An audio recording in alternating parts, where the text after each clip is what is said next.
all want to change the world. We all want to change the world, but we would like to do it in a nice, deliberate, calm, kind way. So, welcome to Food Freedom Radio. I'm Laura Hedlund, a student of nature-led gardening and a person who knows that my individual health is linked to the health of water. Water is life. Water is love. Water is love. That's a new expression, but it's a new film that's also being released on March 22nd, 2025. So, and I don't know if I have but if we could host a public screening of this, if anyone's interested, just reach out to me, Laura at AM 950 Radio. But you can go and learn more about the film at waterislovefilm.org. Waterislovefilm.org. So Food Freedom Radio, the whole idea is that we are grounded on that we need a food system that honors water. And yet we know the outcomes of conventional egg, nitrates in the water, dead zone in the Gulf of Mexico, microplastics. In fact, there was a new study I just saw on LinkedIn. I haven't had a chance to go to the source, but this was from, is quoted Genomic Press, Genomic Press. But it says when you drink a bottle of water from a plastic bottle, you're getting 90,000 particles of microplastics. And if you drink from something else, like still, you're getting 4,000. So drinking from bottled plastic waters is a bad idea. It's bad for the environment. It's bad for your health. And actually, it costs a lot of money. So if you're drinking from plastic bottles, unless it's an emergency, and there's always, unless it's an emergency, really try to, those microplastics are heart-wrenching when you learn about those. But March 22nd is World Water Day. And water is a very, very complicated topic. And it's one of these topics that the more you learn about, the more you realize you do not know. So with us today is an educator. Could I call you a water educator? You absolutely can, yes. So we have a water educator in studio. Your name is Mitchell LeGrand, and you're with something called H2O for Life Schools. Yes. I am the program manager at H2O for Life Schools, which is a nonprofit based here in the Twin Cities, Minnesota, who educates youth about the global water crisis and issues connected to access to clean water and gives them avenues to take action. And so really passionate about that and really grateful that you're having me on today. So thank you. Well, I'm grateful they could be here because it is World Water Day, and World Water Day is actually it's a global event, and we need a global consensus as human beings, as animals on water. We need to find a way of honoring water, and there's so many problems with water. So I want to start with just a little background. What's your personal background? Yeah, my personal background. So for me, I grew up in Minnesota, land of 10,000 lakes, right? Water is a huge part of our culture here and our understanding of things. And in my background in education, I went to school for global studies. And so I was very interested in global issues affecting a lot of people and how to create systems change to address some of these big systematic issues. And I also studied education and how to empower youth to make change, right? I'm very passionate about helping youth understand these problems and take action on them. And one of the cool things about working on water in particular is because water is so essential to our life, and it plays so many roles in so many different things. It is like I also get to be a climate educator and a social studies educator and all of these different things. And water is a topic that is connected to so many other things. So it's touching on a lot of stuff. And so, yeah. Gotcha. So tell us about this organization, H2O for Life Schools. Yeah.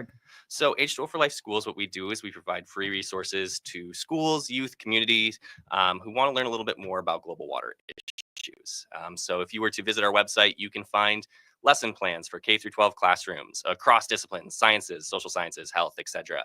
And you could use those in your classroom. You could call me or one of my colleagues in to come and give free classroom presentations. All sorts of different resources. Our hope is that youth are excited and want to take action on what they're learning. So the second part of our program, you can actually go and explore another part of our website that has a bunch of projects, international and national projects around access to clean water and sanitation, and you can support them with a project at your school where you raise funds to help make that water project possible. It's kind of complicated. It's kind of a long source, but everything is complicated. Yeah. But that whole idea of taking action is so important. I was listening to Otto Schwarmer. He's got a book out. He's going to have a new book out. But one of the things that he quotes is that, if you look at the global studies on, the vast majority of us, we want to clean water and we want a clean, livable planet. And if you ask people, do you want to solve the climate crisis? The majority of us would say, yes, we do. However, do you feel like you have any agency or power or anything you can do? And most of us will say no.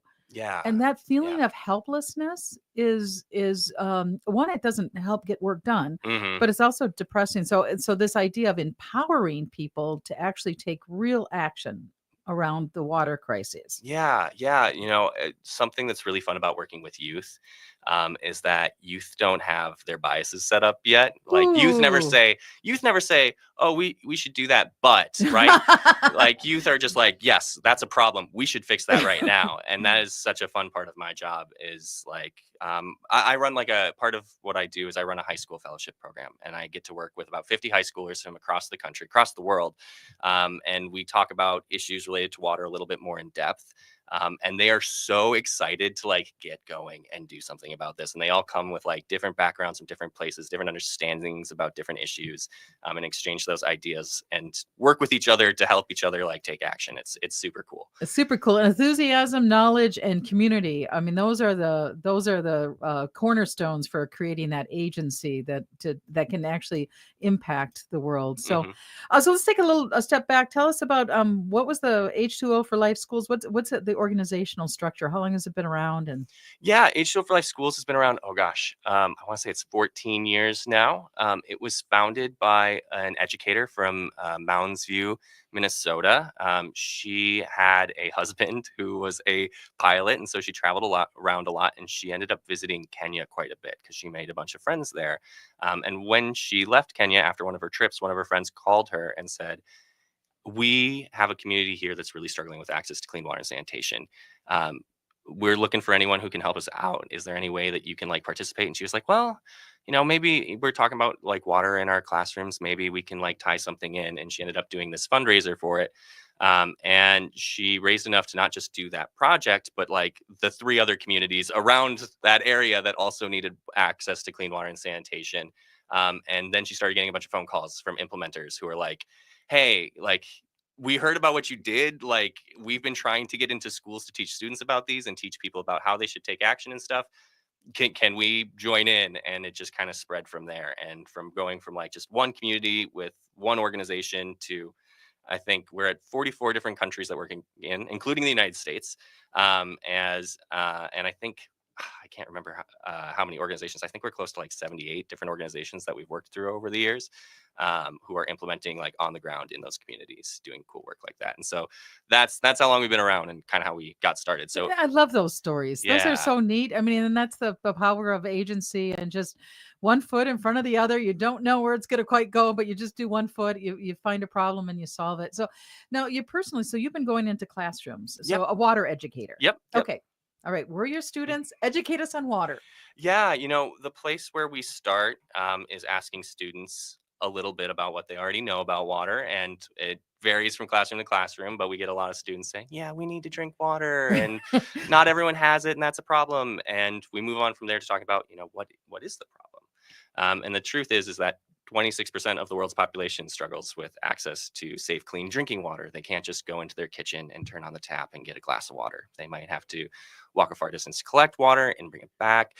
That water might not be safe to drink, so you have to sanitize it somehow. You have to filter it somehow, and it is an imperfect process, especially in the communities that we work in. They tend to be very rural, very impoverished communities, who don't have the money for water infrastructure. So a lot of things they don't have the money for. Um, so we talk about that. We talk about sanitation access, which is a even more difficult conversation because it's about 46% of the world's population doesn't have access to like safe sanitation systems. So nowhere to wash your hands, nowhere to no toothpaste to brush your teeth with, no safe bathrooms. Bathrooms are a really big thing. A lot of people don't realize that some of our most important projects are actually bathroom projects. And then obviously we are founded by an educator. We are educators at H2O for Life. If you visit our website and look at the projects that we are supporting and working on, almost all of them are at schools because 29% of schools around the world lack access to one or more of those things around safe, clean water. And it affects students' ability to get a quality education and thus their ability to fix these problems in their own communities, right? And so that's kind of why we focus in on either schools or areas with high youth population. Yeah. So give us an example of a school so you're talking about almost a third of schools globally Yep. doesn't have water. So what does that look like? Yeah, that looks like starting your day going to a school where, in Minnesota, we offer free breakfast and lunch to students, right? we're able to do that because there is running water in our cafeterias, right? They do not have a cafeteria at their school necessarily. Our students get to take a bathroom break whenever they want. Some of the schools we work in don't have a bathroom for the students to go use.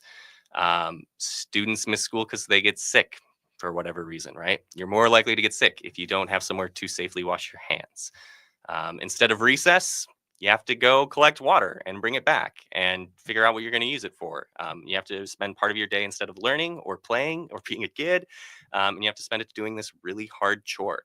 And that's a problem for us. Like we think youth should be engaging in their education and playing and being goofy and being kids and not having to do silly hard chores that we have the means to fix. And so yeah, that's kind of what it looks like. You know? Okay. And so so when you go into the classroom, tell us again about how that what type of things do you talk about? Yeah. So we offer a variety of presentations through H2O for Life. They're all free for schools to use or communities to use. Anyone can book us. Nationally or internationally, I've taught all over the place. We teach virtually as well. So, but we do science presentations where we'll talk about water quality science and why that's such an important thing to know. A lot of schools want to talk about things like Flint, Michigan, and we make that connection there, talking about what does this kind of testing have in like real world applications. We might talk about the climate and how our changing climate is affecting people's access to clean water and how people are moving. We're going to take a break. We're talking to a water educator, Mitchell LeGrand, and it's World Water Day. March 22nd is World Water Day. So we'll be right back. It's plain to see the love lights go now in your eyes.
Put up a parking lot.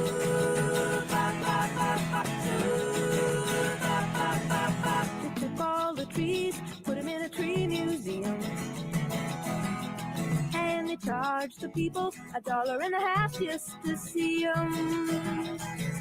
Don't it always seem to go that you don't know what you've got till it's gone? They pay paradise, put up a parking lot.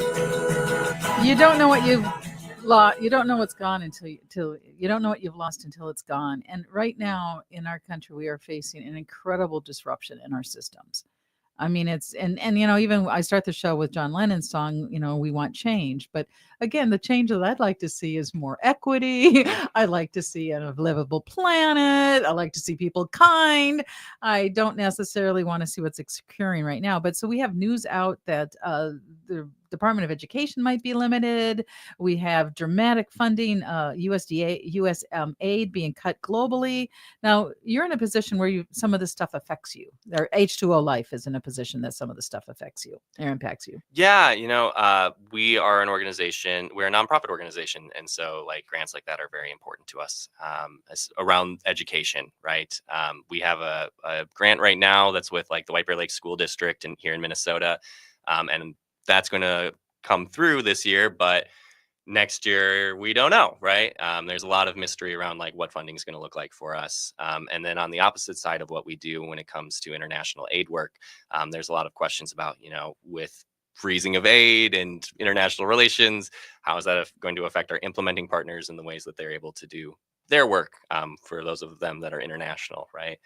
So yeah, there are some questions that are unanswered that are leaving us wondering what we're going to be doing. But Well, and I mean, people just aren't aware of these organizations, or they, and there's a lot to be aware of. So, yeah. but can you share some stories? And let's start with the one in U.S. aid Mhm. on water. I mean, has the United States tried to work to solve some of the water problems in the world? Yeah, the United States does a lot of international work. For us, we tend to work much more with NGOs than like government institutions. Like we're not calling the State Department and working on those things. Our implementing partners might be. We tend to work more directly with them. And so far, most of them say it's okay. The one concern that they have at the moment is around a system called M-Water, which helps monitor like the systems that are being put in and like how water is running through those systems. And so that is one space where we have like a little bit of concern, and we're not sure what it's going to look like because things are very unsure right now, and kind of go back and forth. It's very confusing. So, okay, so what is M water? Essentially, it's a technology that helps us kind of monitor like I'm trying to think of an equivalent example.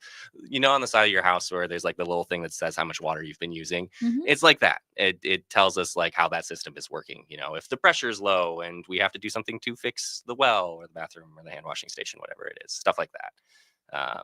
So yeah. Okay, so let's go back to your water educator. So what type of issues occur globally around water? Yeah. Oh gosh, where to start with that one? Yeah. When it comes to issues around access to clean water, we try really hard to make the distinction for people between what is physical water scarcity and what is economic water scarcity. Right. So physical water scarcity is about our environment. There's not a lot of lakes, rivers, and ponds in this environment or groundwater. What are the issues connected to that? That tends to be a very environmental question, about our geographies and the systems we build to address not having water there. Economic water scarcity is when there is water in the environment, but we don't have the money or the resources to access that water safely or efficiently.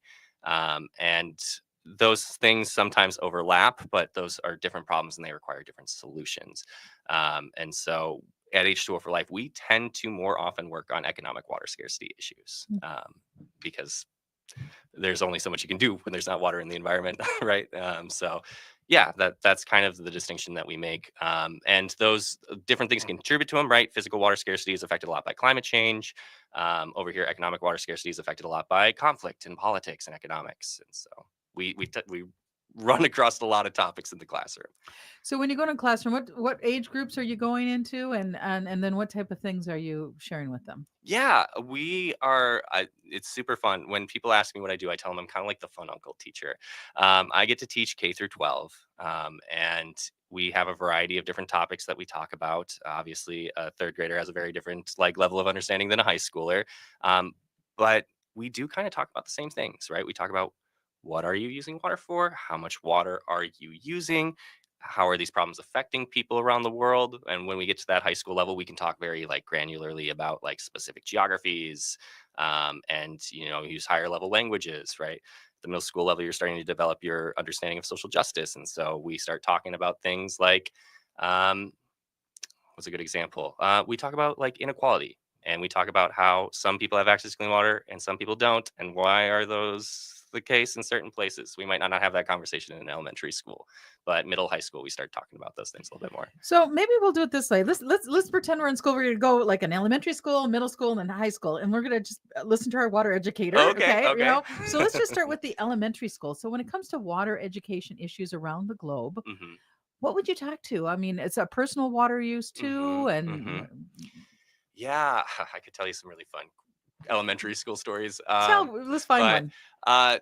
I was in a classroom and I had a student, and one of the things we ask elementary schoolers is like, what's a way that you can conserve water in your own life? And this elementary school student was in the front row, just being like, "Pick me, pick me, pick me." And I was like, "What do you think?" And I was in a northern suburb of Minnesota, of the Twin Cities, and the student said, "We should all be going vegan." And I was like, "Do you even know what a vegan is?" And they're like, "Yes, it is someone who doesn't use animal products. I just watched a documentary with my brothers, and it's a great way to save water. You're a vegan, right?" And I went, um, well, it's more But being nuanced than that. vegan is a great. I mean, that was actually a very profound It was answer a from an elementary school it was a student because great answer, and I went home and I had an identity crisis because I'm not a vegan.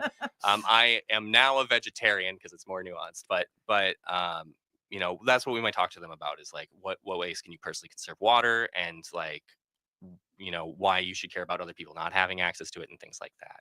you know, I Um, really, because I know all the statistics and I do eat some meat too, mhm, but yeah, eating vegan because the dominant food system we've talked about, you know, nitrates in the water, just the way the mhm, system mhm. is, but the animal agriculture is just bad for water. Yes, yeah, and it's kind of funny. It's not Right. usually in the way that people think. A lot of the water usage that goes into like the big farming meat industries, a lot of it was water waste, actually in growing the wheat, right? Because we don't eat alfalfa like animals do, and so we have all this farmland dedicated to a water intensive crop to like support our over like consumption of meat, and that's just like one of the huge ways we waste water that we have.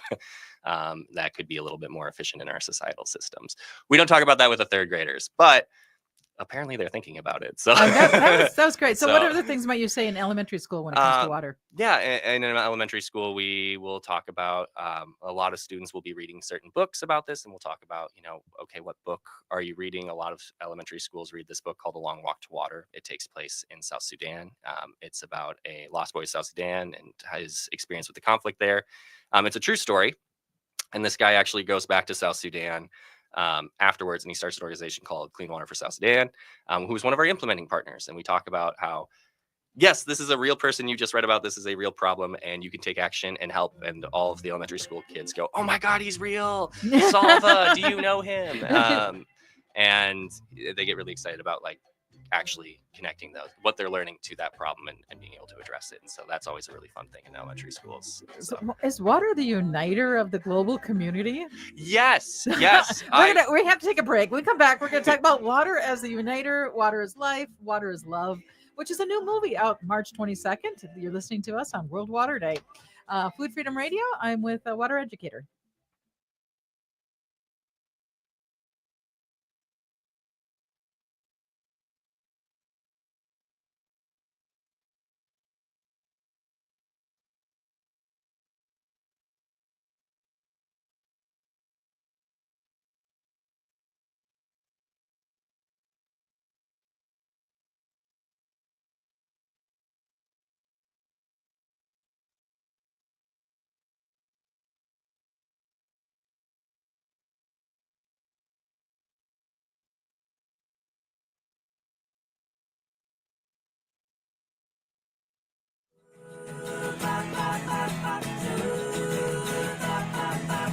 They took all the trees, put them in a tree museum. And they charged the people $1.50 just to see them.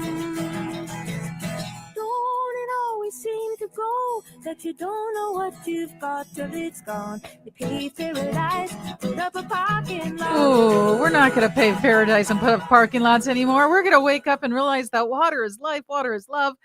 I hope. But anyhow, you're listening to Food Freedom Radio. I'm Laura Headland. I'm joined by a water educator, Mitchell LeGrand. He works for H2O for Life Schools, which is a nonprofit located here in Moundsview. Had a wonderful orientation. Or it started because, well, tell us the starting story again, because that was a cool story about how it started. Yeah, well, we were founded by an educator who was traveling internationally. Her husband was a pilot, and she ran into a friend in Kenya who she visited a few times, and he reached out asking for support on a water project in their local community. And so she said, you know, we're teaching about water right now. Maybe we can talk about this in the classrooms and try and do like a little fundraiser. And she ended up raising enough money to not just help that community, but 3 other communities around it. And yeah, made an incredible difference. And people just started reaching out to her afterwards. A bunch of implementers who were like, we would love to have an education wing to what we do. So And if our listeners want to go on your line, they can just see all the stories. So tell us how they find out about the work that's being done. yeah, you can visit h2oforlifeschools.org. I know it's long. There's a lot of water nonprofits, but but you can go check out our resources. They're all free. All the lesson plans are free. All the presentations are free. We present at schools, but we also do community groups, Rotaries, Lions Clubs, things like that. Anyone who wants to talk about it, I will make the time for. And so lots of free resources. And also anyone can go and click on that Explore Projects tab at the top left-hand corner of our website. And support a project. You don't necessarily have to be a school to do that. So if you feel passionate about this and want to make a difference, you can absolutely go and do that. Okay. And so in the last segment, we're going grade by grade. So we talked about elementary school. You go in elementary Yep. schools and have certain presentations for elementary schools. Now let's move up to the higher ed, the middle school and the high school. So what do you do for the older students? Yeah. So middle school, high school, we can start having some deeper conversations around water sciences and water quality. And so we will go in and we will do a lab around water quality testing. And we will talk about, the oxygen levels in the water and the pH levels in the water. So what we like to do is a kind of a back-to-back with a science class and a social science class. So we'll do that in science classroom, and then the social science classroom, we'll talk about what's a real world scenario where this occurred, right? And so we talk about things like Flint, Michigan, right? These students yesterday, they did some tests on the pH. They learned about, acidity. And now that we're in the classroom talking about Flint, Michigan, those same tests were done to understand that problem and that issue that affected a lot of people, right? And so what you just did, that very basic thing that you did in 30 minutes, had someone done that in the real world, we could have avoided a huge national crisis. You know what? I'm like, what? So you mean, tell me more about that. The whole problem with Flint, Michigan is they didn't do a very simple test that you could do in a middle school? Yeah, essentially, they were doing water quality tests. They should have done something to adjust. With Flint, Michigan, they switched from one water resource to another. They switched from a lake to a river. And what they didn't do is adjust the chemicals to adjust the pH. And so the water was slightly more acidic. And as it went through those lead pipes, that acidity caused some of the lead pipes to begin to corrode. And that's how lead kind of got into the water, right? And so, citizen scientists went and did work on that to bring the proof forward that the state wasn't taking care of that issue, right? So we do have a caller right now. Doug is going to be joining us from H2O for Life Schools. Hi, Doug. Welcome to Food Freedom Radio. Hey, how are you doing today, Laura? Great. And Mitch has been doing a great job of telling us a little about yourself. But so tell us a little bit about H2O for Life Schools and your role and anything else you want to say about it. Yeah, so thanks so much for having me. Very excited to talk to your listeners today about H2O for Life. We are a 501c3 organization founded here in White Bear Lake, Minnesota, but we have a national footprint in the school systems and also an international impact where we work with schools all around the world that need access to water, sanitation, and hygiene interventions is how we like to talk about it.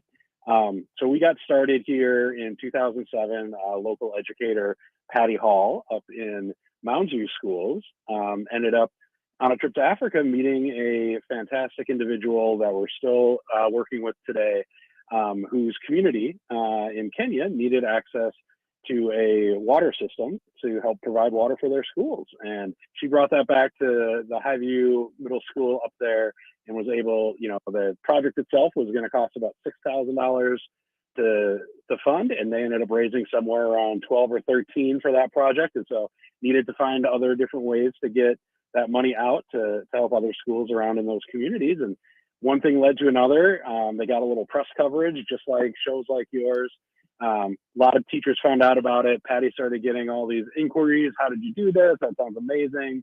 What can we do? How can we do what you did?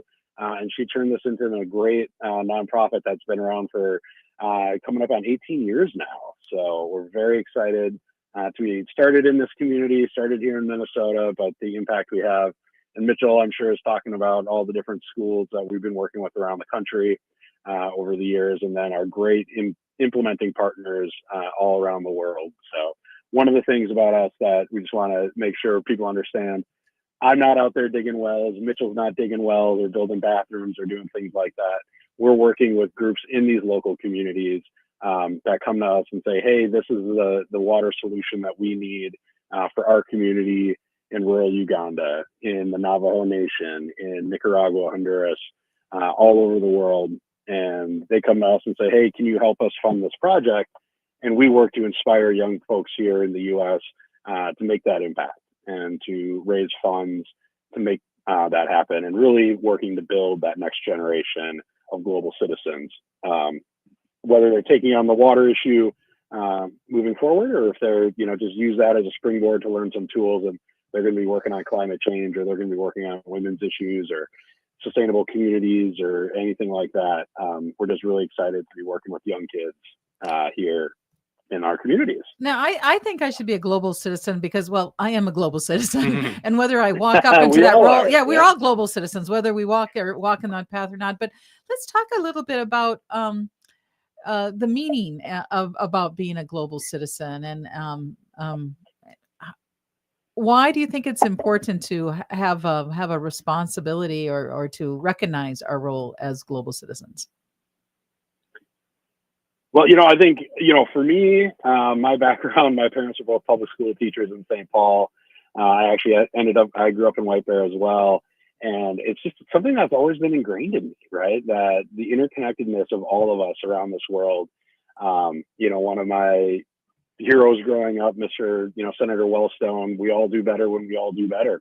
And the fact that this is such an important issue, water access is really at the root of all of the different pieces that folks are trying to work on to help lift up the sustainable development goals for our world.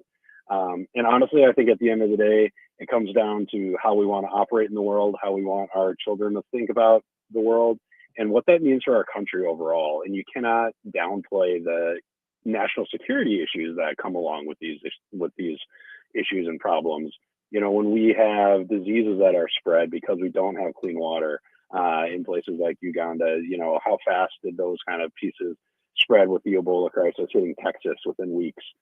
Things like that, and as we do these interventions, even though the direct recipients may be right, not anywhere near thousands and hundreds of, thousands of miles away, that has a very quick ripple effect into our community when we're talking about, spreading of disease, any kind of, just having the U.S. have a good national presence in the rest of the world is so critical right now in the turbulent times we're in. And it's just, and we're there's news out this week that elimination of the Department of Agriculture, dramatic cuts on USAID funding. Do you want to just comment on some of those activities? Yeah, for us, we believe in the idea of strength through peace. That's really a huge piece that we work on. The U.S. Global Leadership Coalition is something we're proud members of. That has really been focused on how are we projecting that power without our military to the rest of the world, and have that influence that we really need to have. And these cuts to USAID and the freezing of the funding really gets to the core of that. The one thing I will say, the shining star that I see out there that's helping me lead the way is our kids are really stepping up. Washington may be debating these issues and the level of impact that it has and the effectiveness of the work that's being done. But at the end of the day, our kids understand this is about helping other people, and they're excited to do it. And they're out there raising funds. We've got a great project in our communities going all around here in the metro area and all around the state, where these kids are really showing that it doesn't really matter what people's titles are. Everyone can be a leader on these issues, and these kids are leaders when it comes to helping the U.S. have that good international brand out there, and making sure that everybody has access to clean, safe drinking water and bathrooms. And I like that you said it doesn't matter what title you have, because we are kind of in a selfie culture, and I think that actually hurts our whole systems in so many ways. But the idea of trying to get to a place of belonging is, and that's, I think, what the kids, like, even when you were saying elementary school kids, they kind of get it naturally. Mm-hmm. Absolutely. So we have about 2 more minutes. Mitchell or Doug, do you have anything else you'd like to say? And then Mitchell is going to come back with us, and we're going to finish our education on water. But is there anything else you'd like to say in the next 2 minutes? Doug, I'll throw it over to you. I've been talking, so. Yeah, I mean, I think for us, honestly, we just love getting out there. If folks that your listeners, if there is a school, if you're educators on listening, or youth group leaders or anything like that, or even young people themselves, we love to get out into the community.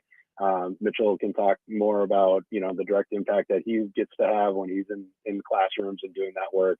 And we just love to hear more from you. If you'd like to get in touch with us, you can go to our website, h2oforlifeschools.org. Or just Google H2O for Life, and we'll be right up there on the top. And yeah, come check us out. Please engage with us. We want to spread this message and make sure that everybody understands how critical this work is, and really the impact that people can have with such a small investment, and what a big impact that can do when it comes to water. And then it's World Water Day. So, and do people, does that anchor some conversations globally? Does that help? I mean, raise the issue globally? It does, absolutely. We've got a big campaign that we run between World Water Day and Earth Day. It's a great opportunity to kind of get these issues out in front of people, and news media is a little more interested in what we're talking about and everything. And so it really helps. And, the great piece too is a lot of our corporate partners are out there really lifting up this issue right now as well. So it's a great opportunity for us to showcase not just the work we're doing in schools, but the work that's happening throughout our entire community through our corporate partners like Pentair and some of these other big groups here in Minnesota that are just such amazing folks to work with. So thank you so much, Doug, for joining us. You're the executive director of H2OforLifeSchools.org. We're going to take a break, and we'll be back with our water educator. And then we're going to go to high school after this. So You're listening to Food Freedom Radio on AM 950. We'll be right back.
Welcome to Food Freedom Radio. I'm Laura Headland, a student in nature-led gardening, a person who knows the health of the water is my health. Water is life. Water is love. Water is Love is a new movie being released today, March 22nd.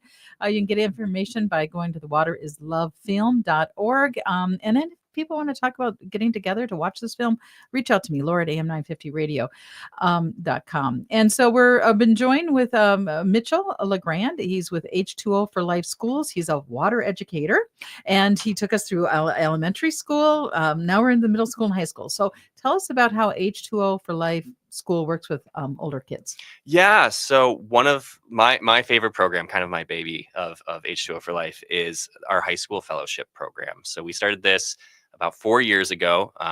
And what we do is we take about 50 students from around the world, mostly United States, but we do get students from other countries as well who participate in it. And they meet every few weeks over Zoom. And what we do is we talk about water issues a little bit more in depth. We give them the tools to lead projects in their own communities. And every session they get to hear from what we call an impact speaker. So someone who is working on water from a different career field. And sometimes it is a lawyer talking about Indigenous water rights. Sometimes it is an engineer talking about doing projects internationally. Sometimes it is a social entrepreneur, a nonprofit leader. Last week, we had a documentarian talking about storytelling. So students really get to see that they can make a change from their area of passion or their strengths on topics that they care about. And we obviously frame this around water, but it can be applied to any issue that they care about. And so it's a really fun time. Wow. And so obviously they're doing this virtually and they're Hmm. talking with people around the world and learning about people who have used their agency and have created careers around clean water. Yeah, yeah, it's Jeez, kind. could you imagine if we had an economy structured on people working for clean water? I know, it'd be pretty great. And kind of on that topic, I actually just got an email this morning, and I'm meeting with this student right after our conversation today. I had a student who was a fellow last year. She was in North Carolina, and she's in college now. And she just did a study abroad program in Quito, Ecuador, and she was doing clean water analysis and working on pollution issues for clean water there. And she was originally going to school for computer science, and she is changing her major because she was like, I didn't realize how important or cool this was going to be. And one of the speakers that spoke during this program is actually helping her line up an internship. And she's not the only student that has had this kind of experience. And so, as an educator, I always get very excited about seeing my students succeed and find direction like that. So, Well, and I think the economic story that we're telling ourselves is, that there's so many, and it's very complicated. So I'm trying to, mhm.